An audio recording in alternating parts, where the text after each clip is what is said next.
This week, I introduced a bill to review Qatar's major non-NATO ally status. This status provides foreign partners with certain benefits in the areas of defense and security. Qatar's had this status since 2022. Qatar also hosts the so-called political office of the terrorist organization Hamas, even after Hamas committed heinous acts of evil against innocent civilians more than 6 months ago. Tragically, the attack included the murder and kidnapping of U.S. citizens. For the hostages still being held at Gaza, the terror continues. Securing the release of the hostages demands strength and moral clarity. We demand it of our own leaders, and we should require it from our major allies.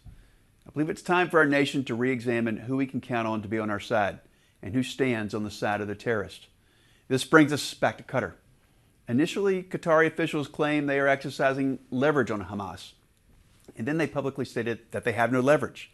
And now they're promoting a ceasefire, regardless of the release of the hostages. The truth? Qatar does have significant leverage over Hamas. They have the ability to expel these terrorist leaders if they don't release the hostages or at least engage in reasonable negotiations. After multiple, more than fair offers from Israel, Hamas has refused to accept any deal or even show flexibility on terms. The truth is that Hamas is not interested in releasing the hostages, and Qatar seems to be equally uninterested in forcing them to do so. This is not acceptable behavior for a major non-NATO ally.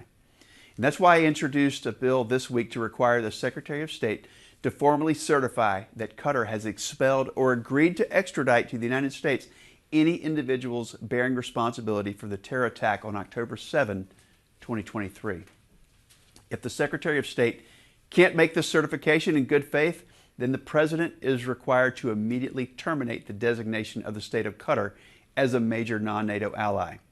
The United States expects its allies to use all leverage and exert all possible pressure to secure the release of our citizens when they're taken hostage. The time for talking is over. The time for action is now. If we don't see action, then Qatar must face the consequences. At the end of the day, this bill represents another step towards securing the freedom of our fellow Americans. I met with hostage families in my office again this week. Every time I meet with them, I let them know that I will do everything in my power to secure their loved ones' freedom. And that's what my bill is all about. Thanks for watching.